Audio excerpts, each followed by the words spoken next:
Guys, so it's Cameron from the Merry Misadventure channel. We've been living out in Mérida for about 3 to 4 years. I always see people talk about how beautiful Mérida is, how wonderful it is, but they never really talk about this one thing. And it really surprised me when we got here how bad it was. So today we're gonna take the motorcycle out.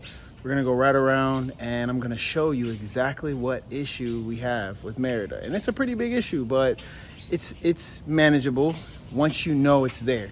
So we're gonna take the motorcycle out and I'm gonna show you exactly what's the problem. You know, we didn't even have to go that far. Look, there's my daughter Nina, my partner Becca, and our little newborn, new man, grown child, Julian.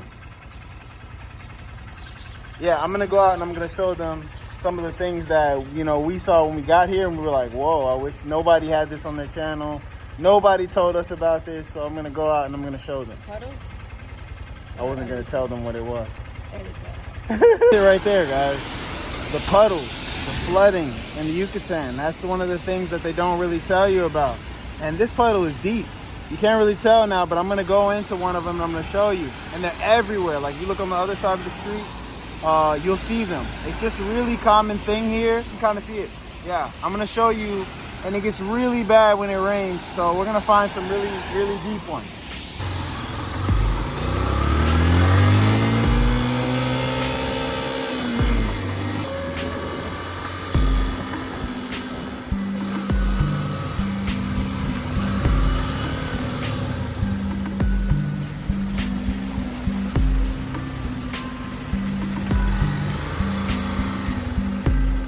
You can see this one right here. Look how deep that is.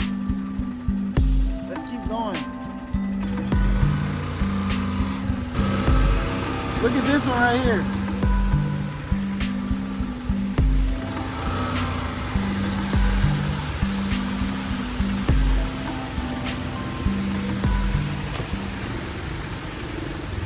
See how deep this one is. All the cars are avoiding it.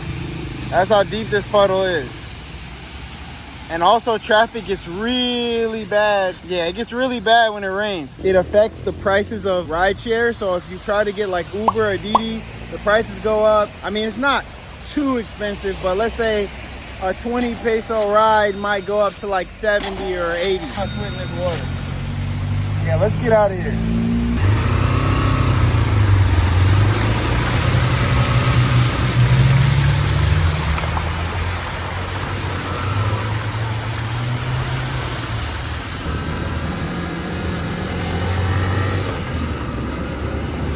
Yeah, they're just all over the place. Like, I mean, from one side of the street to the next. You can just see. But luckily we got the motorcycle, so let's keep going.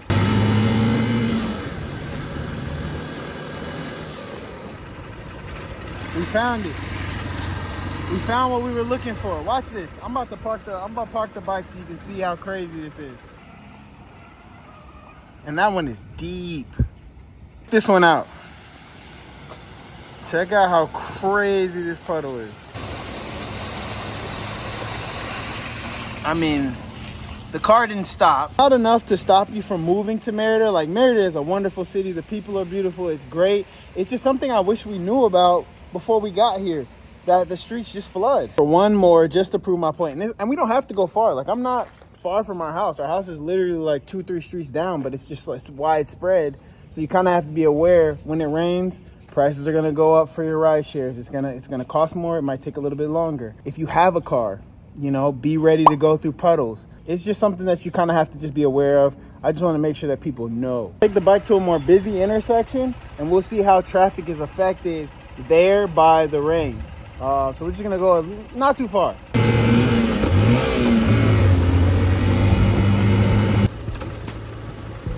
at that one.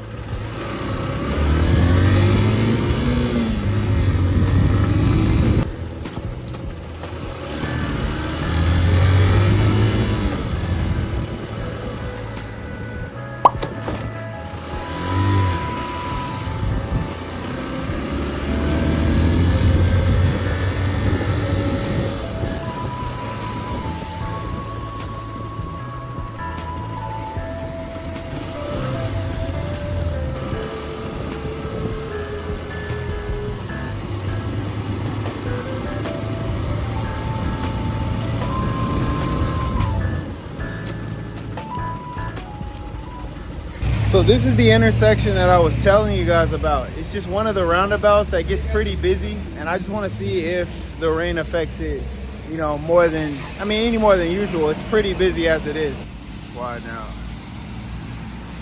So you can kind of see, like, it's pretty busy. And yeah, there's no puddles like in the roundabout, but there are puddles like before and then after at different spots. And most channels, I don't see them talk about the traffic in Mérida. Like, you can even see this car trying to back out. It's just that sometimes when it's active and can be pretty packed. Like, I don't know how many cars are going through this intersection at one time. But yeah, like, if you look all the way down there, there's gonna be cars like backed up. Said it's not enough to stop us from wanting to move to Mérida. It was just our first rainy season. We were like, you know, if we didn't have our friend who was like kind of used to it, we had hired a driver rather than having like a DD or in driver where the prices were like inconsistent. We didn't know if we were paying too much or not paying enough. We just weren't sure. So we hired someone and he kind of helped us out to show us, like, even when it rains, he charged the same prices regardless of kind of how far we went. As long as we stayed in Mérida, he would charge us like a flat rate. And it was good because he was consistent. So we would lose our phone like every single time in the Uber, and then we'd have to track them down, go through Uber.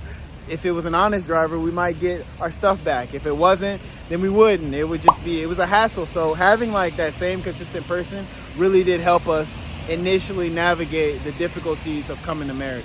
We're gonna go ahead and head back home. It's like lightning and stuff out. You know what, matter of fact, I'll get Becca to talk about her experiences as far as like the rainy seasons, because I think it's also seasonal as well. Man, my landlord just walked up. Dang, I didn't realize, like, yeah, my landlord just pulled in beside me. That's pretty cool.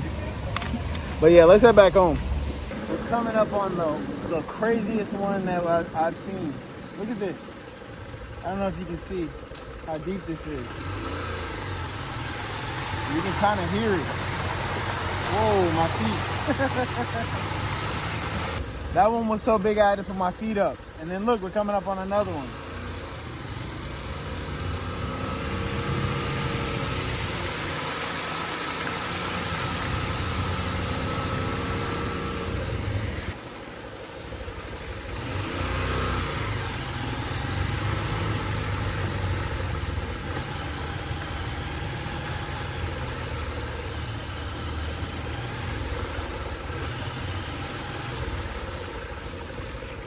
All right, guys, so we're back home. Puddles are all dried up. That's the thing, is it usually goes away pretty fast. I got Becca here to talk about the rainy season. She's more organized. She's the organization aspect of our relationship, so she'll be able to tell you a lot more than I will. Yeah, so rainy season is usually right around June, because May is like the hottest month. So there was a meme that was going around. It was like May in Mérida, and everyone's like on fire, and like everything's on fire, and they're burning. And then it's like June in Mérida, and now everyone's like in a flood, like being swept away by the flood. But that's really kind of how it is. It's like so much heat. Our plants in the back, like our aloe plant, was brown, shriveled, dried up. We had a whole other like elephant ear plant. Nothing, like all the leaves fell off. It was just this little tiny stump, and this was in May, and it was like peak heat. And then June came, and it was just like just so much water, lots of flash flooding, and then it was green everywhere. Like, I did not think our plants were going to come back and that they were dead forever.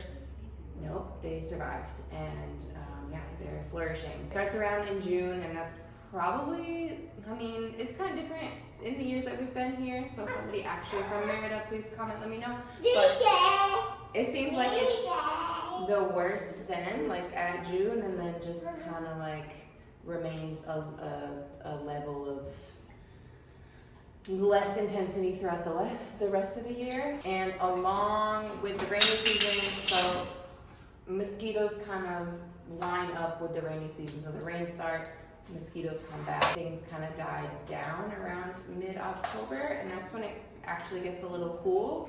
So at night, you actually might need pants or a sweater. I remember shortly after Jaden was born this past year, we would be sitting outside at jiu-jitsu. This would be, 4 to 5 p.m., 4 to 6 p.m. say, and it would be chilly. Like I would need to cover him up.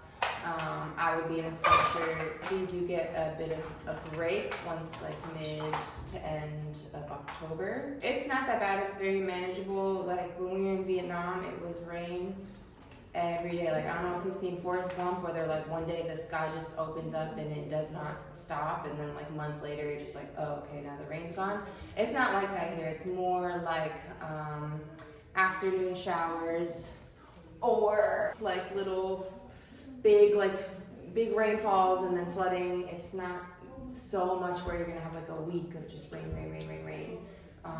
Usually it's in the afternoon. Usually it's while we're at jiu-jitsu, honestly, so that's like around 4 to 6 p.m. like we said. So because it's just like one just opening of rain each day or so, you do get a lot of that flash flooding. It hasn't been too bothersome to us.